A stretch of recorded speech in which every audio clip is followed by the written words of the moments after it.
Hello, everybody. Hi, everybody. Jamie and Marcus here. Welcome to Test of Time, Love, passion, and hustle in the restaurant business. episode 22. Excellent. Yeah, So, 22. We've been here almost 22 years. We've been here for 20 years. 20 years. Yeah. 20 years. So we have a lot of experience. We want to bring our thoughts, ideas, experience, love, passion, everything to you, stories, to help you grow your business and live a better life. So, love your restaurant. To love your restaurant and love what you do. Yep. So, like the new picture in the background? I do. I noticed it the other day. Yeah. Yep. Mexico. So that is Mexico. That is Valle de Guadalupe. Yep. That is Adobe Guadalupe. Yep, Sorry, Miller. I can think of Adobe. Yep. I knew Guadalupe. Yep. One of the places we sleep when we go there. Absolutely. Yep. The cute little 6-room inn. All right. So we're going to jump right in. Let's jump right in. So, we've been talking a lot about giving advice and things like that. So what is the best piece of advice that you have for other restaurant owners, other business owners, in helping grow their business? Or what advice was given to me? So what advice was given to you? How do you want to play it? So what advice would you give to other business owners, and then go into what advice have you been given over the past 20 years? Okay, so let's start with advice. Well, we can do 2 videos. We can do 2. Let's talk with what advice is given to me, because then I can spin it to other people. Okay. How does that sound? Okay. Does that work? Sure. Okay. All right. Yeah. So best advice given to me. Okay. Or to us. To us. So, so we opened in 2003. Mm-hmm. In 2004, 2005, a good friend of mine from high school, he told me to post a page a day on the internet. He goes, that's the strategy to get your brand out and your restaurant out and your business out. He was doing SEO work for Carnival Cruise Lines, vodka company, a big vodka company, and he shared this strategy with me on posting a page a day. So I was like, okay. So I went on a blog and started posting, or I put a new web page up and just created an insane amount of content. And this was before social media. This was before hashtags, right? This was before social media, or Facebook. Facebook was just starting its infancy then, but it wasn't available to the public until I don't think 2008 or 9. MySpace was just coming around. I was like, what is a social media thing? So it's funny because our son asked me today, right? What do you say? He goes, why do you post every day a picture? I post pictures of our grandson, of our business, of upcoming events, of our daughter, of like everything. And so it's funny because that's kind of a funny question, because we're telling people to post things a day, right? It keeps people intrigued, engaged in what's going on in your lives, and they remember you. Right. And it's like, let's go out to eat. I know I've kind of interrupted you, but we had a friend who happened to come in one night for a drink. He's a guy we went to high school with. He came in, he sat at the bar, and we gave him just some extra wings. Remember that night we had extra wings, and him and his wife have now been coming in for date night. Right. It's they come in for burgers and wings now. And so you never know what the post is going to trigger in somebody's mind. Right. You never know. So anyway, back to the social media stuff. So there wasn't much of that back then. there wasn't. So it was posted. YouTube wasn't out yet. Vidler was just coming up. Vidler was one of the first. YouTube was around, but it was a dating site in the beginning. YouTube was for dating. Yes. You posted dating videos. And they created this infrastructure. It was a private company. They created this infrastructure, or a different company than Google now. They created this infrastructure to host videos. And they became one of the largest video hosting platforms. And that's when they switched over. So I didn't know. Yeah, you post your profile on YouTube. Interesting. For dating. So I don't think they use it for that anymore. They might use it for that. So I started posting a page a day. And he told me that the goal was to just create an insane amount of content on you on the web, which we did.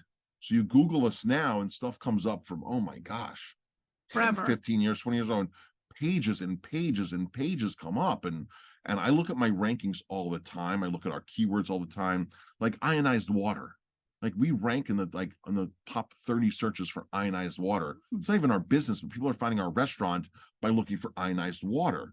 And if I showed you I look at the list every week. The reports come to me and I look at everything. I'm like, wow, we're showing up for this as because I posted content on it years ago. And then when YouTube came out, I started posting content on YouTube in 2009, up to 100,000 subscribers. But here's where the advice comes in to other restaurants. You need to be posting something constantly, right? It needs to be a combination of social media, website, SEO, video, short videos. It needs to be a combination of everything. You can't just do like, so I'm on TikTok and I'm getting business from TikTok. It's like working out at the gym. You have to work your whole body. You have to work your whole body. You work your arms and your legs and your abs and your shoulders and your back. And every social media platform is like a muscle that complements your whole business. And granted, you don't work your arms. Do they intertwine together? They can intertwine together.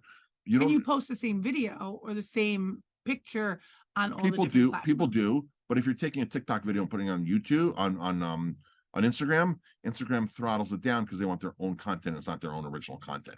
So it throttles it down. So, but like we'll make a video like this video that we're doing here, this podcast will then get broken down into 3 or 4 segments that goes on to TikTok and a separate video in its form goes on to Instagram or into a YouTube shorts for a minute. So this whole 20 minutes that we're talking will get broken up by our video editor and put through different phases.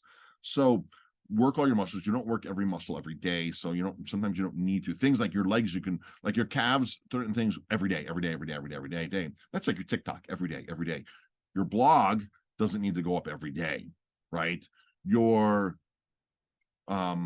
press releases, those are like, like when you go out and run a 5K every 2 months. Sending an email. You don't want to send one, Right. Yeah. Like you go out and run a 5K every couple of months, to run a race.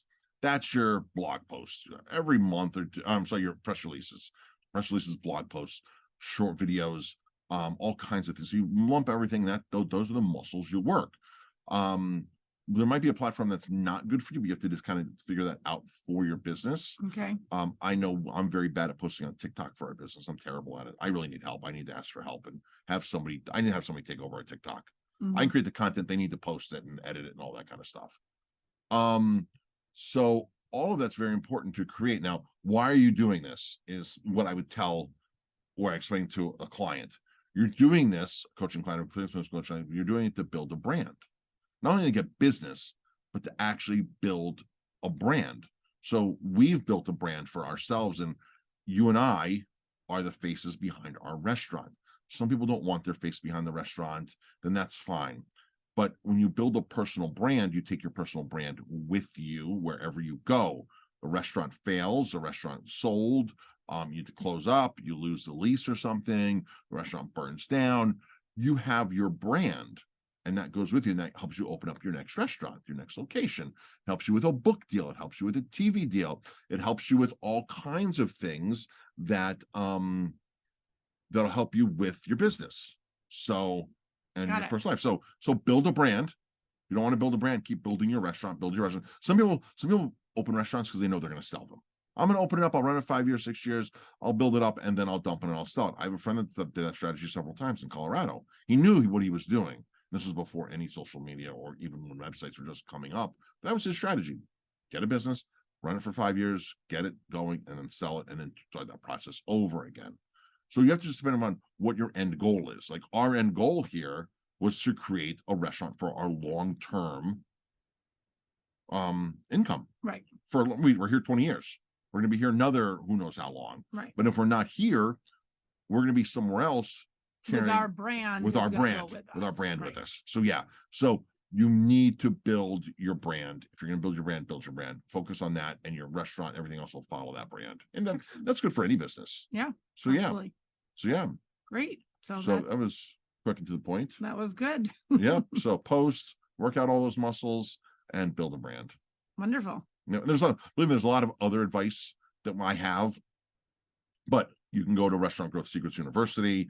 Check out a lot of videos I've created there, to our YouTube channel, You can watch other episodes, listen to other episodes of this podcast for more advice. You can drop me a question, send me an email, help@50mistakes.com, 50mistakes.com, and I'll be happy to drop an email back, message me on Facebook, Instagram, wherever, and ask away. And Awesome. that's it.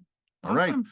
Thanks for watching Yep. or listening to Tests of Thyme, Love, Passion, and Hustle in the Restaurant Business. Yep. All right. Have a great day, everybody.